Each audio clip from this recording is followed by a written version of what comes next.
عن عبداللہ ابن عمرو بن العاص رضی اللہ تعالی عنہما ان رسول اللہ صلی اللہ علیہ وسلم قال، عبداللہ ابن عمرو بن العاص فرماتے ہیں رضی اللہ تعالی عنہما کہ حضرت محمد صلی اللہ علیہ وسلم نے فرمایا، الصیام والقرآن یشفعان للعبد، قرآن اور روزہ بندے کے حق میں شفاعت کریں گے، سفارش کریں گے۔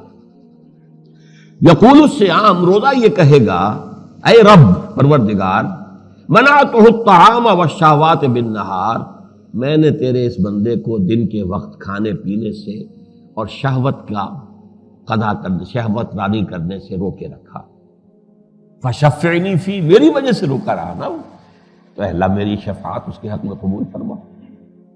قرآن کیا کہے گا، وَيَقُولُ الْقُرْآنُ منعتہ النوم باللیل، میں نے روکے رکھا اسے نیند سے رات کے وقت۔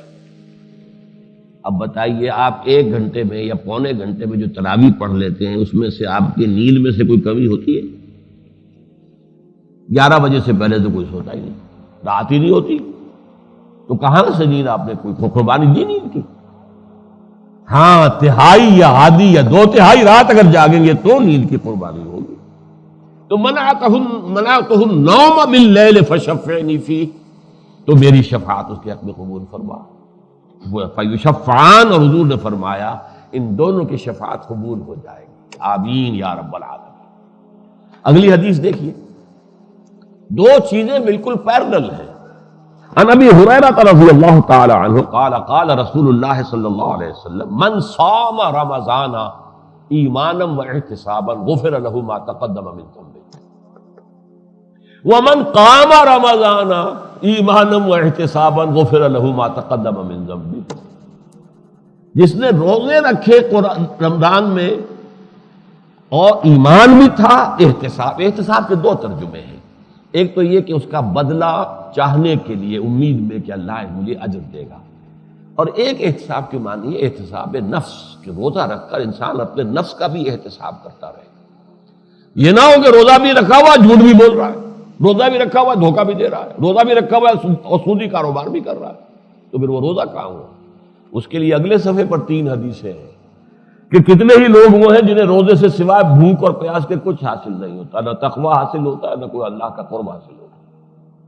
کم من صائم لیس له من صومہ الا الجوع، اور فرمایا من لم یدع قول الزور والعمل بہ فلیس للہ حاجۃ ان یدع طعامہ وشرابہ، جس شخص نے جھوٹ بولنا اور جھوٹ پر عمل کرنا نہیں چھوڑا تو اللہ کو کوئی ضرورت نہیں ہے کہ کھانا پینا چھوڑ دے۔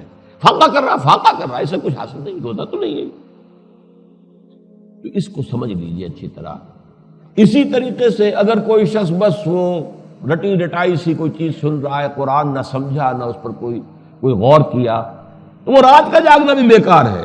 عن ابی ہریرہ رضی اللہ عنہ قال قال رسول اللہ صلی اللہ علیہ وسلم، رب صائم لیس له من صیامہ الا الجوع ورب قائم لیس له من قیامہ الا الجوع، بہت سے روزہ رکھنے والے ایسے ہیں جنہیں اپنے روزے سے سوائے بھوک کے کچھ حاصل نہیں، نہ کوئی ثواب ہے، نہ کوئی روزہ ہے، نہ کوئی روحانیت ہے، نہ کوئی تقویٰ ہے۔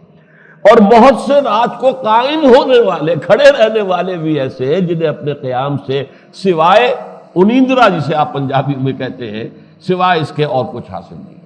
نیند تو گئی، ملا کچھ نہیں۔ وہ تو قیام بالقرآن ہوگا جب قرآن آپ کے ذہن میں اترے، آپ کے قلب پر اترے، آپ کے اندر اس کے انوار جذب ہو، تب تو کوئی فائدہ ہے، ورنہ تو کوئی فائدہ نہیں۔ تو آپ نے یہاں دیکھا، من صام رمضان ایمانا واحتسابا غفر له ما تقدم من ذنبه ومن قام رمضان ایمانا واحتسابا غفر له ما تقدم من ذنبه۔ تو صام قام برابر۔